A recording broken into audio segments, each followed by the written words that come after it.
Hello students, back to college Duniya channel में आपका स्वागत है। हम बेसिकली सिविल इंजीनियरिंग स्टूडेंट्स के लिए एक नई लेक्चर सीरीज लेकर आए हैं। आपका जो सेमेस्टर 5 है वो स्टार्ट हो चुका है।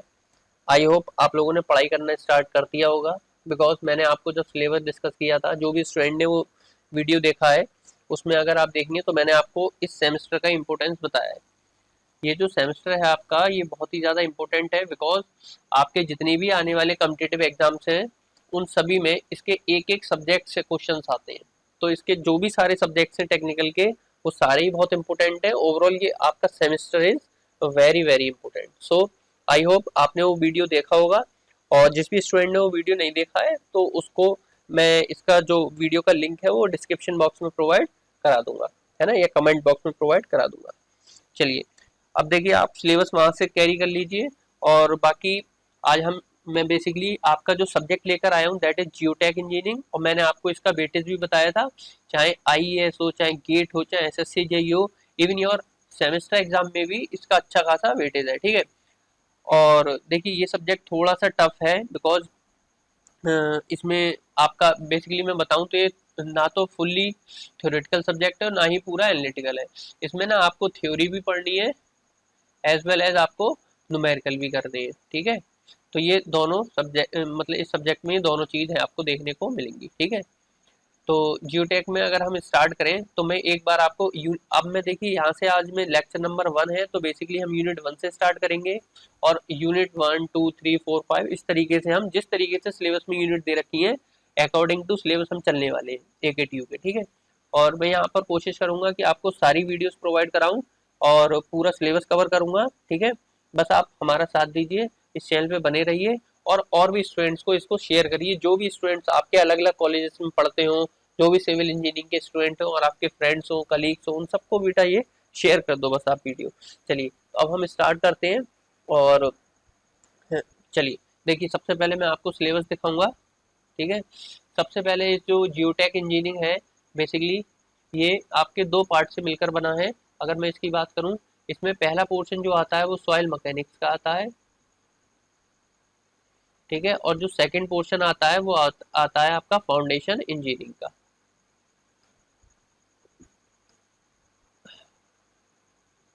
तो इस सेमेस्टर में हम जो बात करेंगे वो बेटा बेसिकली हम करेंगे सॉइल मैकेनिक्स की। फाउंडेशन इंजीनियरिंग आपके नेक्स्ट सेमेस्टर में आपका सब्जेक्ट रहेगा, और वो भी आपका डिपार्टमेंटल इलेक्टिव होगा। अगर आपकी फैकल्टी चूज करेगी देन हम इसको पढ़ेंगे, अदरवाइज हम इसको नहीं पढ़ने वाले। चलिए, देखिए अब मैं इसके यूनिट फर्स्ट की बात करता हूँ बेटा। इसमें जैसे कि आपको पता है कि हर सब्जेक्ट में 5 यूनिट्स हैं, है ना। तो इसके यूनिट नंबर 1 में हम क्या क्या पढ़ने वाले हैं, देखिए सबसे पहले हम पढ़ेंगे इंट्रोडक्शन। इंट्रोडक्शन में हम क्या पढ़ेंगे, ओरिजिन ऑफ सॉइल। देखिए, अब मैं आपको ना सिलेबस को एलोबरेट कर रहा हूँ और बहुत डिटेल में समझा रहा हूँ। जिसको सिलेबस समझ में आ जाएगा उसको एक रफ रफ आइडिया लग जाएगा कि basically what we are going into study in the next upcoming lectures, ठीक है।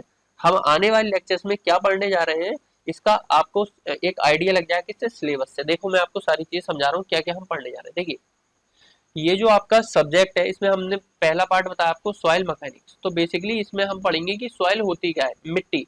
सॉइल क्या होती है आपकी, बेसिकली मिट्टी, है ना। तो ये तो आप जानते ही कि मिट्टी क्या होती है, लेकिन बेटा मिट्टी भी बहुत तरीके की होती है और अलग अलग स्टेट्स में अलग अलग तरीके से आपको देखने को मिलेगी, ठीक है।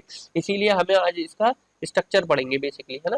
तो देखिए सबसे पहले हम देखेंगे कि ओरिजिन ऑफ सॉइल, कि सॉइल का ओरिजिन कहाँ से होता है, सॉइल हमें मिलती कहाँ से। दूसरा, formation of soil, soil form कैसे होती है, ठीक है, कहाँ से वो आती है और कैसे फॉर्म होती है, सॉइल के अंदर कौन कौन से मिनरल्स पाए जाते हैं और सॉइल का स्ट्रक्चर कितने तरीके का होता है। तो ये हमने 4 चीजें देख ली। सबसे पहले ओरिजिन ऑफ सॉइल, ठीक है। दूसरा, फॉर्मेशन ऑफ सॉइल, सॉइल कैसे बनती है। थर्ड, क्ले मिनरोलॉजी, इसमें हम देखेंगे सॉइल के अंदर कौन कौन से मिनरल्स पाए जाते हैं। नेक्स्ट हम देखेंगे सॉइल का स्ट्रक्चर कैसा होता है, ठीक है। फिर हम देखेंगे basic terminology and their relations. अब देखिए सबसे इंपॉर्टेंट चीज है ये basic terminologies and their relations. इसमें बेसिकली हम ना इंडेक्स प्रॉपर्टीज ऑफ सॉइल पढ़ेंगे, जिसमें हम बहुत सारी टर्म पढ़ेंगे और इन टर्म से आपके पेपर में क्वेश्चंस आएंगे। लाइक सर कैसी, क्या टर्म का नाम क्या होगा। देखिए, अगर मैं आपको थोड़ा सा अगर बताऊं आपको, तो इंडेक्स प्रॉपर्टीज या जो बेसिक टर्मिनोलॉजीज है इनमें हम बेसिकली पढ़ेंगे कि सर पोरोसिटी क्या होती है, ठीक है। नेक्स्ट बेटा हम पढ़ेंगे वॉइड रेशियो क्या होता है। तो ये सारी चीजें हम इसके सिलेबस में डिटेल में आगे डिस्कस करेंगे। स्पेसिफिक ग्रेविटी, ये तो आपने ऑलरेडी पढ़ भी रखा होगा, है ना। स्पेसिफिक ग्रेविटी किसी मटेरियल की क्या होती है, तो ये सारी चीजें बेसिकली हम इसमें पढ़ने वाले हैं। नेक्स्ट फिर बेटा हम सॉइल का क्लासिफिकेशन करेंगे, सॉइल कितने तरीके की होती है, ठीक है। फिर हम इसका पार्टिकल साइज डिस्ट्रीब्यूशन कर पढ़ेंगे, है ना। पार्टिकल साइज डिस्ट्रीब्यूशन क्या होता है कि इसमें जो पाए जाने वाले पार्टिकल्स हैं उनका डिस्ट्रीब्यूशन किस तरीके से है, वो किस तरीके से फैले हुए हैं, ठीक है। Next uses of particle size distribution curve, अब जो ये कर्व हम बनाएंगे, ड्रॉ करेंगे, उसके क्या क्या यूजेस हैं, why we are interested to draw the particle size distribution curve. Next हम पढ़ेंगे पार्टिकल साइज क्लासिफिकेशन, ठीक है। नेक्स्ट पढ़ेंगे टेक्सचुरल सॉइल क्लासिफिकेशन। अब देखिए आपकी सॉइल को अलग अलग जगह पर अलग अलग तरीके से क्लासिफाई किया गया है। तो जैसे अगर हम टेक्सचुरल क्लासिफिकेशन देखें, एचआरबी क्लासिफिकेशन देखें, यूनिफाइड सॉइल क्लासिफिकेशन देखें, इंडियन स्टैंडर्ड सॉइल क्लासिफिकेशन देखें, ठीक है। लेकिन आपको पढ़ने समय आप ये मत सोचिए कि सर हम तो इंडिया में रहते हैं, हम इंडियन स्टैंडर्ड नहीं। बेटा आपके पेपर में सारे ही क्लासिफिकेशन से क्वेश्चन पूछ लेता है, क्योंकि सबका जो बेसिस है क्लासिफाई करने का वो अलग अलग है। जैसे टेक्सचुरल ने अपने अलग तरीके से क्लासिफाई करा है, यूनिफाइड सॉइल क्लासिफिकेशन ने अलग बेसिस पर क्लासिफाई करा है, इंडियन स्टैंडर्ड सॉइल क्लासिफिकेशन ने अलग तरीके से क्लासिफाई करा है। बेसिकली हाँ, अगर आप सोचें कि Indian soil classification are much more important than the other one, but लेकिन पढ़ने हमें सारे, है ना। नेक्स्ट हम इसमें क्या पढ़ेंगे, field identification of the soil. Field में कैसे आप सॉइल को आइडेंटिफाई करेंगे, है ना। वहां पर आपके पास कोई थोड़ी इंस्ट्रूमेंट होंगे, तो कुछ पैरामीटर्स हम ऐसे डिसाइड कर लेंगे जिसके बेस पर हम फील्ड पर आइडेंटिफाई कर पाएंगे कि what type of soil this is, ठीक है। नेक्स्ट हम पढ़ेंगे कैपिलरी टेंशन सॉइल के अंदर, capillary siphoning, capillary fringes. Next पढ़ेंगे स्ट्रेस कंडीशन इन सॉइल, है ना। फिर ये नेक्स्ट आएगा टोटल स्ट्रेस, पुअर स्ट्रेस और इफेक्टिव स्ट्रेस, ये हमारा नेक्स्ट टॉपिक है, ठीक है। इसको बेसिकली यूनिट 1 में इंक्लूड कर दिया गया, but this is entirely the different, ठीक है, different topic. Okay, now this is all about the unit 1 syllabus. तो मैंने आपको सिलेबस अच्छे से बता दिया, समझा भी दिया हम क्या क्या पढ़ने वाले हैं। तो अगर मैं एक समरी दूं आपको, तो सर हम सॉइल कहाँ से आती है, कैसे फॉर्म होती है, सॉइल के अंदर कौन कौन से मिनरल होते हैं और सॉइल का स्ट्रक्चर कैसा होता है। नेक्स्ट सर हम उसकी बेसिक टर्मिनोलॉजीज पढ़ेंगे, उसकी इंडेक्स प्रॉपर्टी पढ़ेंगे कि सर पोरोसिटी क्या होती है, बॉयड रेशियो क्या होता है ना, लाइक दिस। नेक्स्ट बेटा हम इसका डिस्ट्रीब्यूशन करेंगे, किसका, सॉइल का क्लासिफिकेशन, और सॉइल के क्लासिफिकेशन हम पार्टिकल साइज पर करेंगे। तो हम सर पार्टिकल साइज क्लासिफिकेशन और पार्टिकल साइज डिस्ट्रीब्यूशन कर पढ़ेंगे। अब सर बहुत सारी एजेंसीज है जिन्हें सॉइल को क्लासिफाई करा है, तो यूनिफाइड है, इंडियन स्टैंडर्ड है, टेक्सचुरल है। तो सर इन सारे बेसिस पर हम इसका क्लासिफिकेशन पढ़ने वाले हैं सॉइल का, कि सॉइल कितने तरीके की होती है, किस नाम से जानी जाती है, उसमें किस साइज का पार्टिकल होता है। नेक्स्ट सर अगर हम साइड पर खड़े हुए हैं, फील्ड पर हैं, तो सर उस सॉइल को हम कैसे पहचानेंगे, आइडेंटिफाई कैसे करेंगे।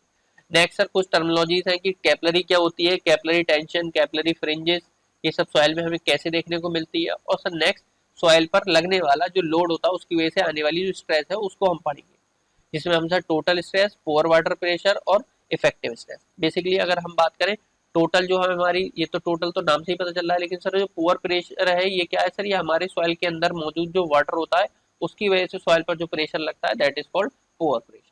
और सर जो टोटल स्ट्रेस में से अगर पुअर वाटर प्रेशर को माइनस करें तो हमारा सर इफेक्टिव स्ट्रेस निकल कर आता है। इफेक्टिव मतलब जो आपकी सॉइल को बहुत ज्यादा इफेक्ट कर रहा है, प्रभावित कर रहा है। चलिए, तो this is all about your syllabus. Now we are moving towards the basic introduction part of the soil. Now अब देखिए सबसे पहली बात जो मैंने आपको बताया कि जो आपका ये बेसिकली सब्जेक्ट है जियोटेक इंजीनियरिंग, ये दो पार्ट से मिलकर बना है, soil mechanics and foundation. So here we are talking about the soil mechanics. We are not interested in the foundation engineering. तो सर सॉइल मैकेनिक्स आपकी क्या होती है, तो सर सॉइल मैकेनिक्स एक ऐसा डिसिप्लिन है सिविल इंजीनियरिंग का जो इन्वॉल्व करता है स्टडी ऑफ सॉइल, सॉइल की स्टडी, सॉइल का बिहेवियर और application as an engineering material. इस सॉइल को हम एज अ इंजीनियर कहाँ कहाँ एप्लीकेबल कर सकते हैं अपने प्रोजेक्ट्स में, ठीक है।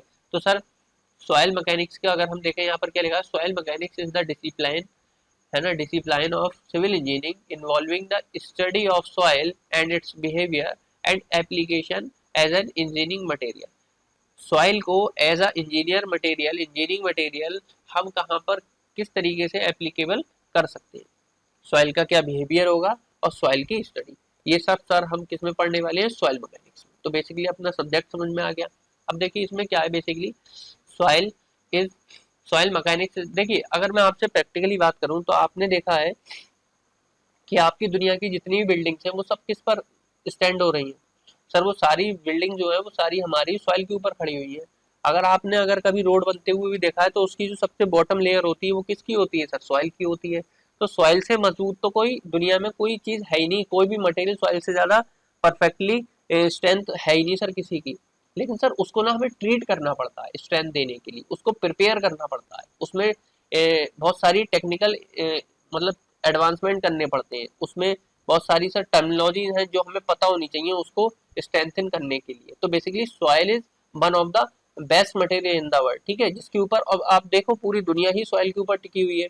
दुनिया की जितनी बड़ी बड़ी बिल्डिंग्स हैं, आपका घर हमारा घर, दुनिया की सारी बिल्डिंग किस पर है सर, सारी सॉइल पर है। सर जितने दुनिया के रोड है उनमें पहले एम्बैंकमेंट बनाई जाती है, और एम्बैंकमेंट किससे बनी होती है सर, सॉइल से बनी होती है। तो आप अल्टीमेटली ये कह सकते हैं कि दुनिया का सारा वजन जो है वो सॉइल ही उठा रही है ना। तो इसलिए हम जो सब्जेक्ट है ये केवल सिविल के ही पॉइंट ऑफ व्यू से नहीं, ये ओवरऑल बहुत अच्छा सब्जेक्ट है, ठीक है। बहुत से बच्चे बेटा इससे एमटेक भी करते हैं जियोटेक इंजीनियरिंग से, ठीक है। चलिए देखिए, अब मैं अगर आपसे बात करूं कि soil mechanics is the application of law of mechanics, mechanics की लॉ का एप्लीकेशन है किसमें, सॉइल मैकेनिक्स में। किसके ऊपर सर, सॉइल के ऊपर, ठीक है। And hydraulics to the engineering problems dealing with the sediments and other unconsolidated accumulation of solid particle. देखिए यहाँ पर बेसिकली सेडिमेंट वगैरह क्या है, सेडिमेंट मतलब सॉइल की ही बात हो रही है। जो सॉइल के जो पार्टिकल्स होते हैं, एग्रीगेट के जो छोटे छोटे पार्टिकल्स होते हैं, फाइन एग्रीगेट जो होता है ना, और जो आपकी सॉइल है बिल्कुल क्ले, देखो सॉइल सॉइल जो है उसमें भी आपकी बहुत तरीके की सॉइल होती है। अगर मैं आपको एक जनरल आइडिया दूं तो सॉइल भी आपकी देखिए क्ले आती है, आपने सुना होगा सिल्ट सुना होगा, है ना, मूरम जिसको बोलते हैं, सैंड सुना होगा, रेता, है ना, फिर ग्रेवल सुना होगा, ये सारे नाम आपने सुने होंगे, ठीक है। तो ये सब क्या है बेटा, सॉइल के अंदर ही आते हैं। रेता, ठीक है, बजरी, और ये आपका मिट्टी, है ना, ये सब मतलब सॉइल ही है आपका, ठीक है। तो ये देखिए, अब देखिए इसमें क्या लिखा है, with sediment and other unconsolidated accumulation of solid particles which are produced by the mechanical and chemical disintegration of rock। अब देखिए बेसिकली जिसने हमें आइडिया दिया है कि वो क्या कहना चाह रहा है, वो ये कहना चाह रहा है जो आपकी रॉक्स होती हैं, रॉक्स रॉक्स हम समझते हैं ना, चट्टाने, है ना, रॉक्स क्या होती हैं सर, हमारी चट्टाने, है ना। तो सर जो हमारी रॉक्स होती हैं बेसिकली, इनका अगर डिसइंटीग्रेशन होगा सर, कैसे डिसइंटीग्रेशन, या तो मैकेनिकली या केमिकल डिसइंटीग्रेशन होगा, तो उससे हमें जो सर सेडिमेंट्स मिलता है, जो हमें सॉलिड पार्टिकल्स मिलते हैं, और वो सर वही हमारी क्या है सर, सॉइल, वही हमारी क्या है सर, सॉइल। अब सॉइल का नेचर काफी हद तक डिपेंड करता है रॉक के नेचर पर।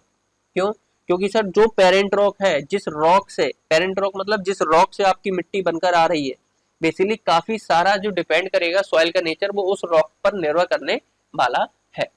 तो सर हमें एक चीज तो पता चल गई कि सर हमें सॉइल कहाँ से मिलती है सर, सर सॉइल के जो पार्टिकल्स हैं या सॉलिड पार्टिकल्स हैं वो हमें मिलते हैं सर चट्टानों के डिसइंटीग्रेशन से।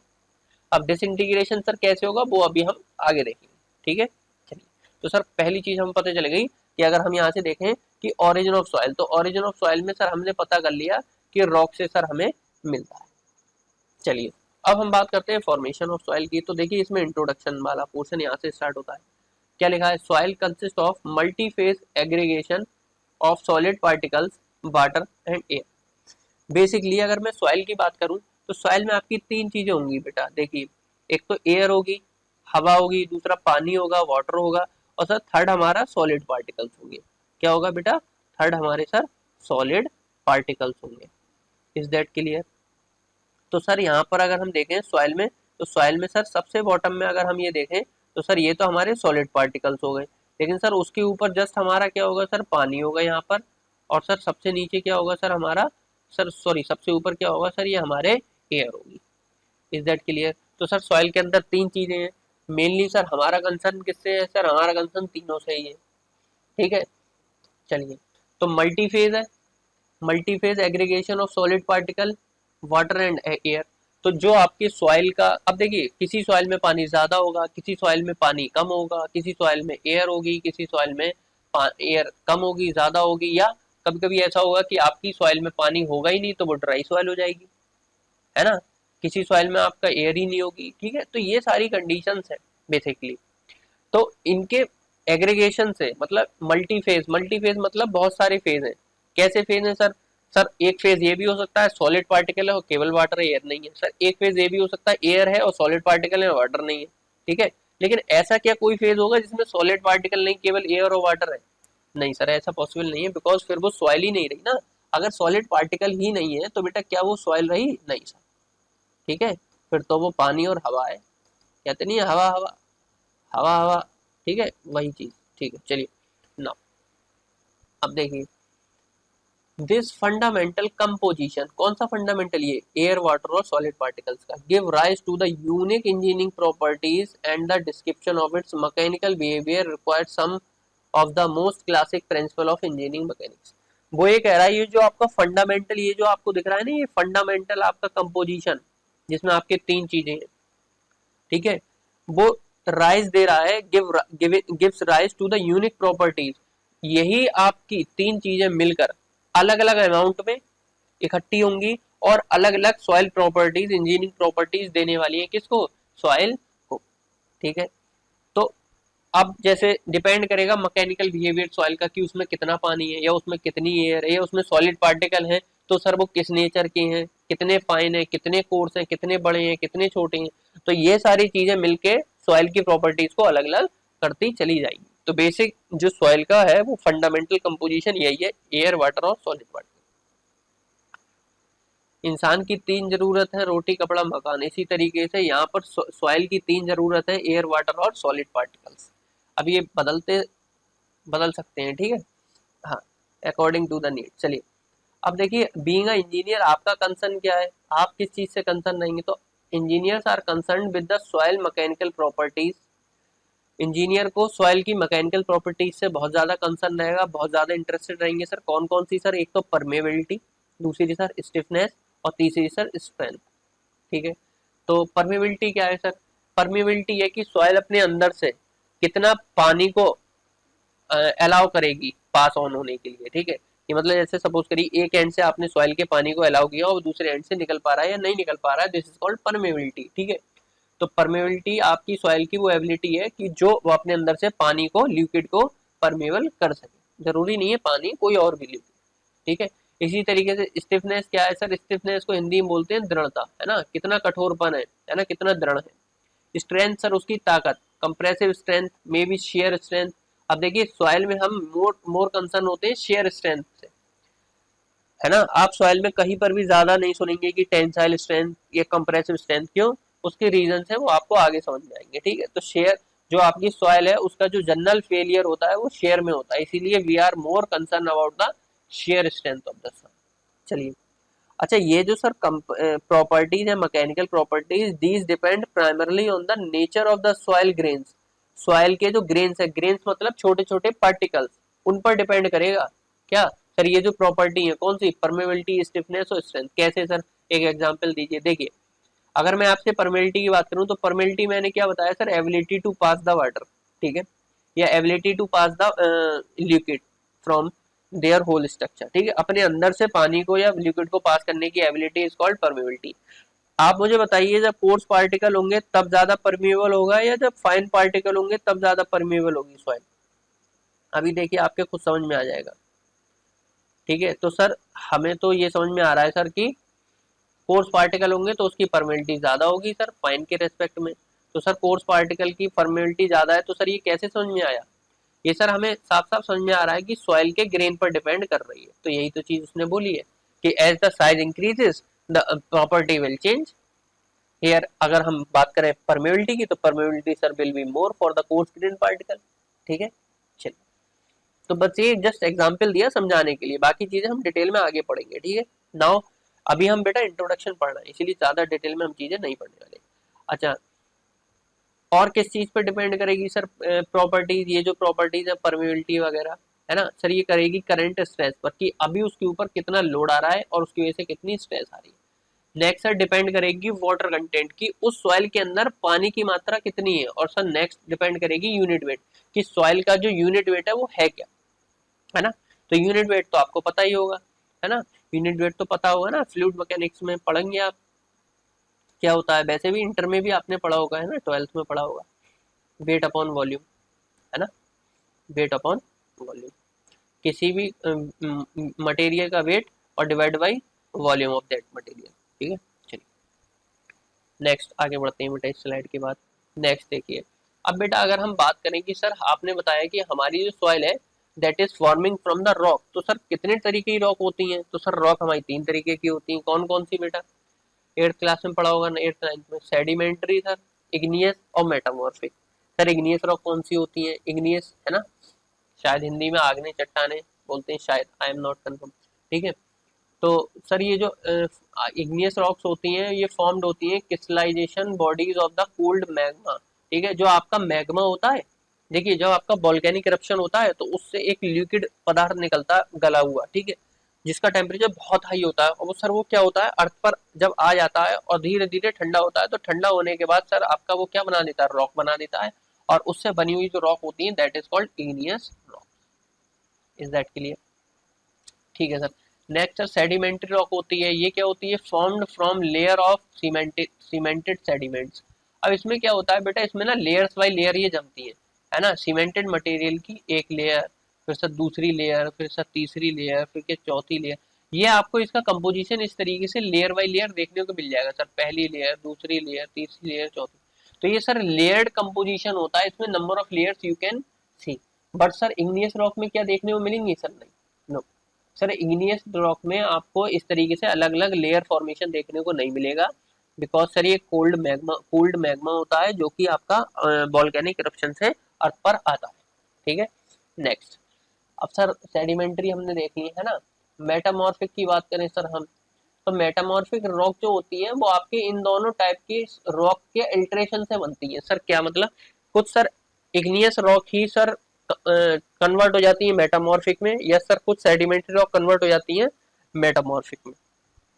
ठीक है, तो ये क्या होता है? Alteration of the existing rock due to the heat from igneous intrusions and pressure. बेटा क्या होता है कि जैसे आपकी सपोज करिए इग्नियस रॉक है, इग्नियस रॉक पर बहुत ज्यादा हीट लगी, बहुत ज्यादा प्रेशर लगा, और सर उनका अल्ट्रेशन हो गया और वो कन्वर्ट हो गए एक नई तरीके की रॉक में, जिनको हमने क्या नाम दे दिया सर? मेटामॉर्फिक रॉक का नाम दे दिया। ठीक है, तो सर एग्जाम्पल बता दीजिए। तो देखिए अगर आपके इग्नियस की अगर मैं एग्जाम्पल की बात करूं, है ना, तो इग्नियस रॉक में सर हमारा जो एग्जाम्पल आएगा, है ना, तो सर वो आ जाएगा आपका ग्रेनाइट, है ना। और सर सेडिमेंट्री में, सर सेडिमेंट्री में हमारा आ जाएगा सर सैंडस्टोन, है ना। और सर अगर मैं मेटामॉर्फिक की बात करूं तो सर मेटामॉर्फिक में आ जाएगा नीस। बेसिकली ये नीस जो है वो ग्रेनाइट वाला पत्थर ही जो रॉक होती है वो इसमें कन्वर्ट हो जाती है नीस में। ठीक है, तो ये आपके एग्जाम्पल्स हैं, और भी एग्जाम्पल्स हैं, लाइमस्टोन भी आता है आपका सेडिमेंट्री में। ठीक है, इंग्लिश में भी बहुत सारी रॉक्स आती हैं, बट मैंने आपको एक आइडिया दी। चलिए नेक्स्ट अगर मैं आपसे बात करूं, soil are formed from the material that have resulted from the disintegration of rocks by the various process of physical and chemical weathering. अब जो आपकी सॉइल है ये किसकी वजह से फॉर्म हो रही है? तो सर जो हमारी रॉक्स थी उसका डिसइंटीग्रेशन होगा। डिसइंटीग्रेशन मतलब जो पूरी रॉक है उसका छोटे छोटे पार्टिकल्स में ब्रेक हो जाना, दैट इज कॉल्ड डिसइंटीग्रेशन, है ना।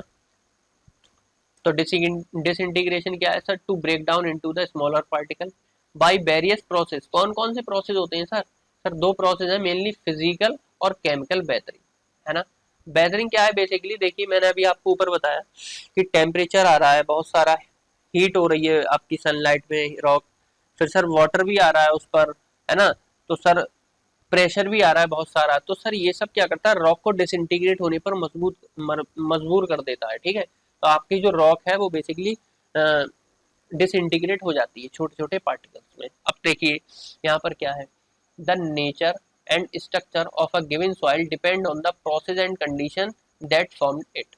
देखिए वो ये कह रहा है कि आपका जो सॉइल है उसका नेचर क्या होगा और उसका स्ट्रक्चर क्या होगा, ये लार्जली डिपेंड करता है कि वो कौन से प्रोसेस से बनकर आई है और किस कंडीशन में बनी है। अब कंडीशन की बात देखिए, हो सकता है कोल्डर रीजन में वो रॉक हो सकता है सर बहुत वार्मर रीजन में वो रॉक हो, आपका हॉट क्लाइमेट हो या कोल्ड क्लाइमेट हो, है ना, बहुत ज्यादा प्रेशर हो वहां पर एटमॉस्फेरिक प्रेशर या बहुत कम हो, तो ये सारी चीजें। तो सर देखिए ब्रेक, सबसे पहले हम बात करता हूँ break down of parent rock. Parent rock मैंने आपको बताया था, पेरेंट रॉक मतलब जिससे सॉइल बन रही है, बेदरिंग हो रही है और उससे सॉइल बन रही है। तो सर ब्रेक डाउन किस तरीके से होगा सर, पहला तो वेदरिंग एक्शन होगा सर, वेदरिंग है ना, दूसरा सर डिकम्पोजिशन हो सकता है, तीसरा सर इरोजन हो सकता है ना। तो वेदरिंग, डिकम्पोजिशन और इरोजन। सर नेक्स्ट क्या है सर, सर ट्रांसपोर्टेशन पे डिपेंड करेगा कि सॉइल आपकी जो ट्रांसपोर्ट हो रही है वो कैसे हो रही है सर, बाई ग्रेविटी एक्शन हो रही है, फ्लोइंग वाटर जैसे नदियों का पानी, या सर आइस या विंड, है ना सर। यही चार तो चीजें हैं सर जो हमारा ट्रांसपोर्ट कर सकती हैं। ग्रेविटी की वजह से सर ऊपर से नीचे आ गई, पहाड़ों से नीचे आ गई, है ना। जैसे सर अगर हम बात करें हिमालय से सर नॉर्दर्न प्लेन में आ गई, प्लेन्स वाले रीजन में आ गई। दूसरा सर फ्लोइंग वाटर, जो पहाड़ों से नदियां हैं सर, ये हमारा कोई हिल है, यहाँ से सर जो हमारी गंगा रिवर बह रही है सर, वो अपने साथ साथ पार्टिकल को नीचे लाती है नहीं लाती है, ये मैदान में लाती है सर, बिल्कुल लाती है, और यहाँ ला के सर क्या कर देती है, डिपोजिट कर देती है ना। तो सर ये क्या है सर, फ्लोइंग वाटर है रिवर का। सर नेक्स्ट है हमारा आइस, और उससे अगला है सर हमारा विंड, हवा भी सर। अगर हम बात करें आपसे, आइस आपको जम्मू कश्मीर वगैरह में देखने में मिलेगी या और कोल्ड कंट्रीज में देखने में मिलेगी। और सर अगर हम विंड की बात करें तो सर राजस्थान वाला इलाका है, उसमें जो हमारी सॉइल है वो क्या करेगी, वो सर हमारे सॉइल जो है वो रेत को अपने साथ हाई स्पीड में बहाकर ले जाएगी। ठीक है, तो ये सर ट्रांसपोर्टेशन एजेंसीज हो गई। ब्रेकडाउन किसकी वजह से हो रहा था, तो सर वो भी हमने पढ़ लिया, वेदरिंग है, डिकम्पोजिशन है, इरोजन है ना। ठीक है सर।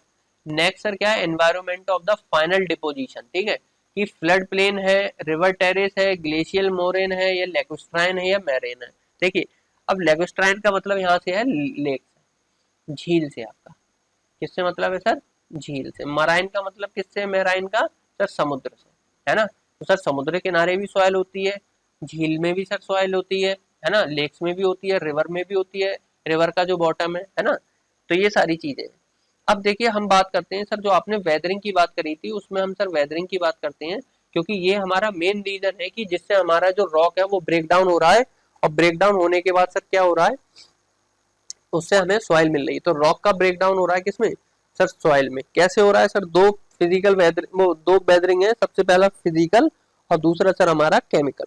ठीक है, तो इस फिजिकल वेदरिंग में क्या होता है और इससे बनने वाली सॉइल की क्या प्रॉपर्टीज होती हैं, ये हम इस लेक्चर में देखते हैं। चलिए देखिए, अगर मैं आपसे बात करूं फिजिकल वेदरिंग की, तो फिजिकल वेदरिंग क्या है sir, physical weathering reduces the size of the parent rock material without any change in the original composition of the parent rock. देखिए, आपकी जो रॉक थी, इस रॉक की जो भी प्रॉपर्टी थी वही सेम प्रॉपर्टी यहाँ पर जो सॉइल इसकी डिसइंटीग्रेशन के बाद हमें मिलेगी उसमें होगी सर।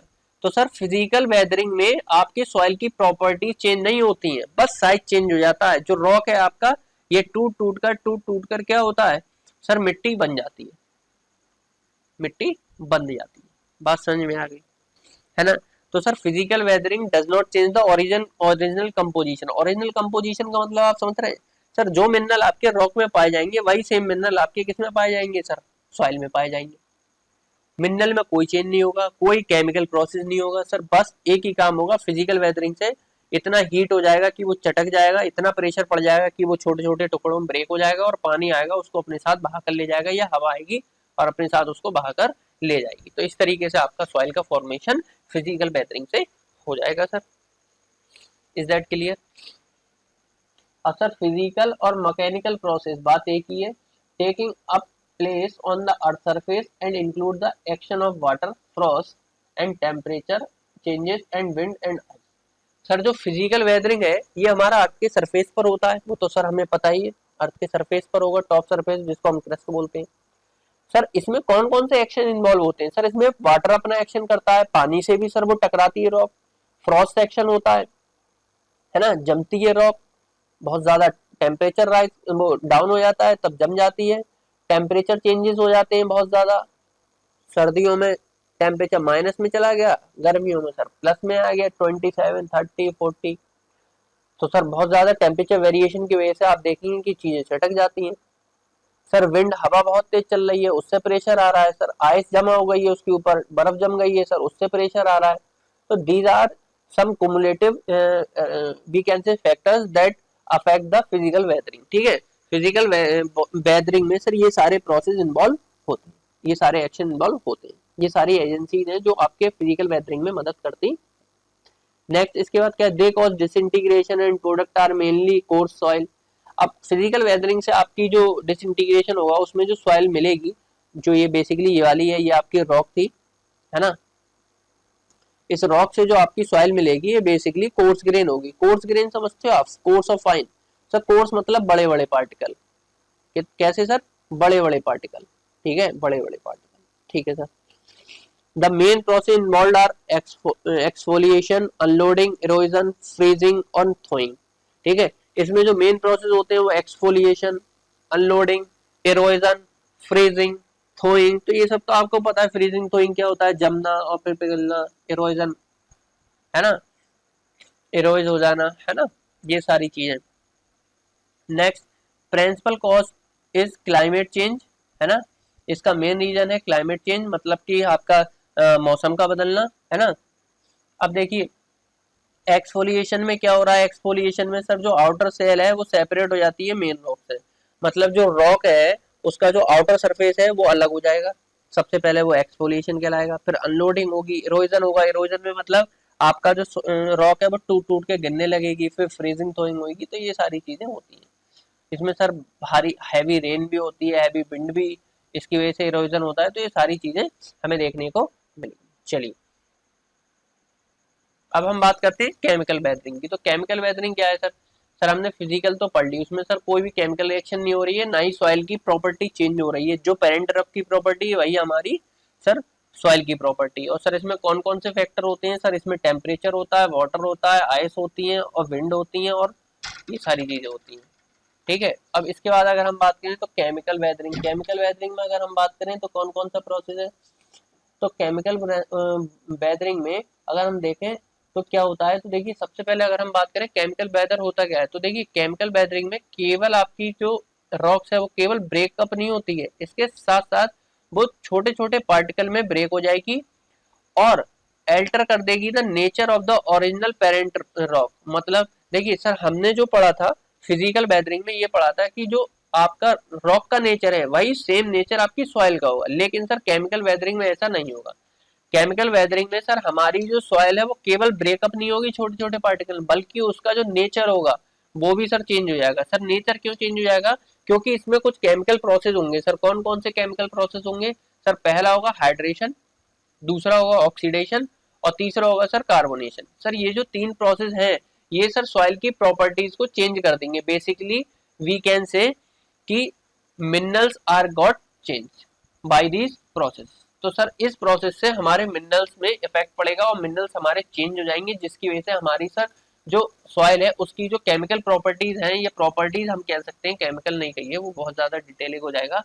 जो हमारी सर सॉइल की जो प्रॉपर्टीज हैं वो सर हमारी पेरेंट रॉक से डिफरेंट हो जाएगी, ठीक है। तो सर वहां पर सर हमारा फिजिकल में कौन कौन से प्रोसेस हो रहे थे? सर इरोजन हो रहा था, एक्सफोलिएशन हो रहा था, है ना, ये सब हमने देखा ना, exfoliation, erosion, unloading, freezing and thawing. Sir इसी तरीके से यहाँ पर कौन कौन से प्रोसेस हो रहे हैं?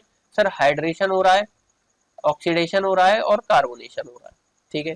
इसमें सर क्या होगा, केमिकल में new compounds are form due to the chemical alteration, इसमें नए कंपाउंड बनेंगे। Rain water that comes in contact with the rock surface react to form hydrate oxides, जो पानी बारिश का पानी आएगा वो इन चट्टानों से टकरा कर क्या करेगा, हाइड्रेट्स फॉर्म करेगा, कार्बोनेट्स बनाएगा और सल्फेट्स बनाएगा, ठीक है। और उसकी वजह से सर क्या होगा, वॉल्यूम इंक्रीज होगा और सर हमारा जो डिसइंटीग्रेशन है वो कंटिन्यू हो जाएगा। डिसइंटीग्रेशन तो मैंने आपको बता दिया, to break up in the smaller smaller particles, ठीक है।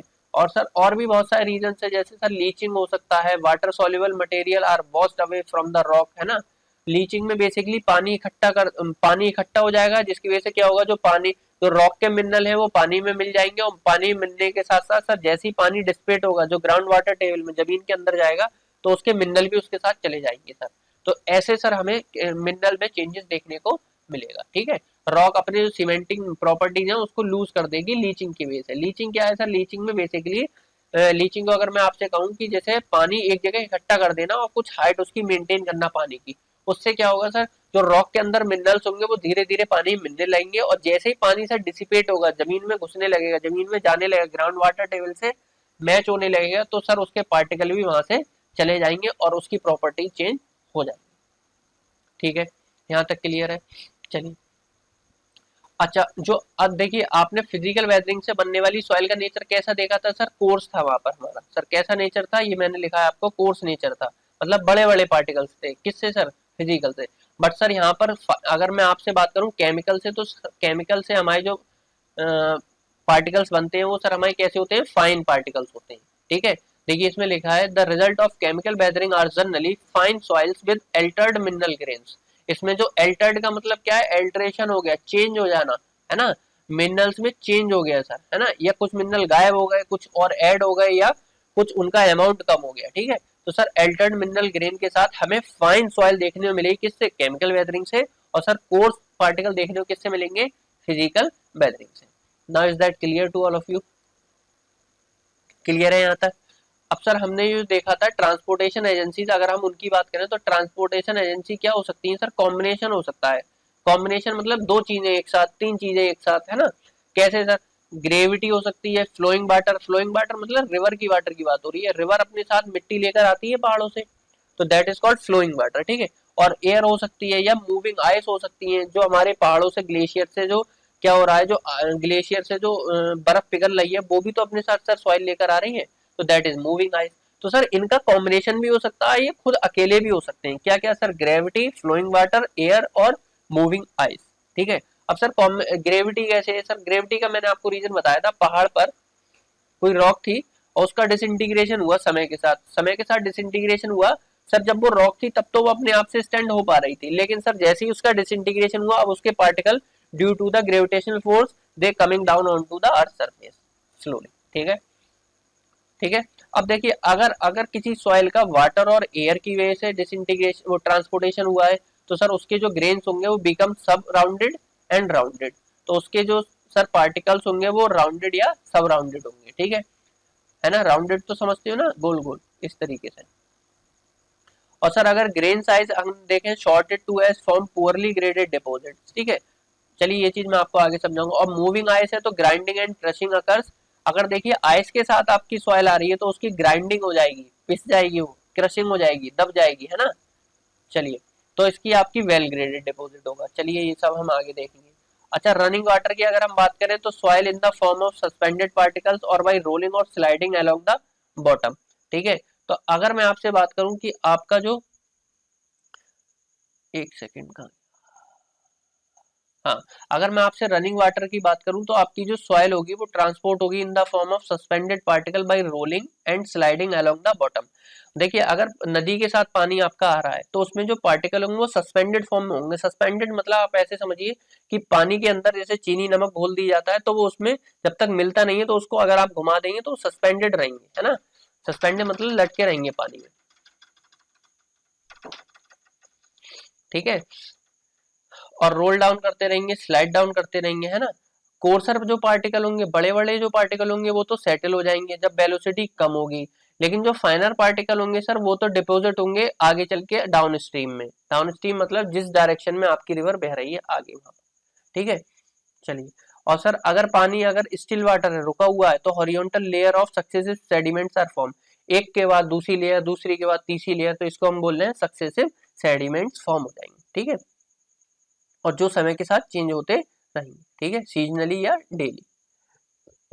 अगर हम विंड की बात करें तो विंड कैन इरोड, विंड जो है, हवा जो है वो क्या करेगी, विंड सर क्या करेगी, विंड जो है वो पार्टिकल को इरोड करेगी, मतलब उठाकर ले जाएगी एक जगह से दूसरी जगह और ट्रांसपोर्ट कर देगी और डिपॉजिट कर देगी फाइन ग्रेन सॉइल को। तो विंड ब्लोन जो सॉइल्ट होती है वो जनरली जो होती है सर यूनिफॉर्मली ग्रेडेड होती है। यूनिफॉर्मली ग्रेडेड क्या होता है, पुअरली ग्रेडेड क्या होता है ना, वेल ग्रेड क्या होता है, ये सब चीजें हम आगे पढ़ेंगे। ठीक है। अच्छा, कोई ग्लेशियर है ना, बर्फ का जो पहाड़ होते हैं वो स्लोली मूव कर रहे हैं। ठीक है, तो वो क्या करते हैं, स्क्वायरिंग करते हैं। स्क्वायरिंग मतलब जैसे ये आपकी रॉक है नीचे, इसको स्क्वायर करना मतलब अपने साथ लेकर चल देना, यहाँ से उखाड़ना, है ना, जमीन से जैसे किसी चीज को उखाड़ना, वो स्क्वायरिंग होगी। ठीक है, ओवर विच इट पासिस। तो जैसे अगर ग्लेशियर अगर मूव कर रहा है तो अपने जिसके ऊपर, जिस जमीन के ऊपर वो खड़ा हुआ उस जमीन को अपने साथ स्क्वायरिंग कर देगा, मतलब उसको लेके चल देगा वहां की मिट्टी को। ठीक है, ये सब लिखा हुआ है। चलिए, तो अब बेटा नेक्स्ट लेक्चर में हम सॉइल का क्लासिफिकेशन पढ़ेंगे। आज का लेक्चर हम यहीं तक रखते हैं। नेक्स्ट लेक्चर में हम देखेंगे सॉइल कितने किस तरीके से क्लासीफाई करी गई है और कितने तरीके की सॉइल होती है है ना। ये सारी चीजें हम नेक्स्ट लेक्चर में देखेंगे। और देखिए मेरे कहने का मतलब ये है, अभी तो मैं आपको थैंक यू बोल रहा हूँ, ये आपका फर्स्ट लेक्चर था, मैंने इसको थोड़ा सा छोटा रखा है, ज्यादा समय आपका नहीं लिया है, ड्यूरेशन कम रखी है। बट बेटा जो नेक्स्ट लेक्चर होंगे वो थोड़े से बड़े हो भी सकते हैं। तो आप मुझे कमेंट बॉक्स में बताइए आपको कितने टाइम ड्यूरेशन का लेक्चर आप एफर्ट कर सकते हैं। मतलब मेरा जो मानना है कि 45 मिनट का आपका लेक्चर एक होना चाहिए, बाकी आप लोग बताइए। क्योंकि ना देखिए 30-30 मिनट के अगर हम लेक्चर बनाएंगे तो वो बहुत सारे लेक्चर हो जाएंगे यूनिट 1 में ही। तो मैं ये चाहता हूँ कि 45 मिनट का एटलीस्ट एक लेक्चर हो, जिससे आपका जो यूनिट 1 है वो काफी बड़ा है, तो कम लेक्चर्स में वो मैं उसको समराइज कर पाऊँ। ठीक है। और जो भी बच्चे इस चैनल पर नए हो वो सबसे पहले इस चैनल को सब्सक्राइब कर दें और टेलीग्राम चैनल को ज्वाइन कर दें। टेलीग्राम चैनल का लिंक जो है मैं कमेंट बॉक्स में आपको प्रोवाइड करा दूंगा। ठीक है। और अगर आपको इसकी पीपीटी वगैरह चाहिए है ना यूनिट 1 की, तो ये सारी चीजें आपको टेलीग्राम चैनल पर मिलेंगी। तो आप सबसे पहले इसको सब्सक्राइब कर दीजिए और इसको बेटा ज्यादा से ज्यादा लोगों में शेयर करिए। ठीक है। जितना ज्यादा आप शेयर करेंगे उतना ही ज्यादा बेनिफिशियल होगा हमें भी और बेटा आपको। ठीक है। चलिए आई होप आपको ये लेक्चर समझ में आया होगा। आज हमने बेसिक इंट्रोडक्शन पार्ट डिस्कस किया है। नेक्स्ट लेक्चर में we are going to discuss about the soil classification. Okay, thank you. मिलते हैं नेक्स्ट लेक्चर में।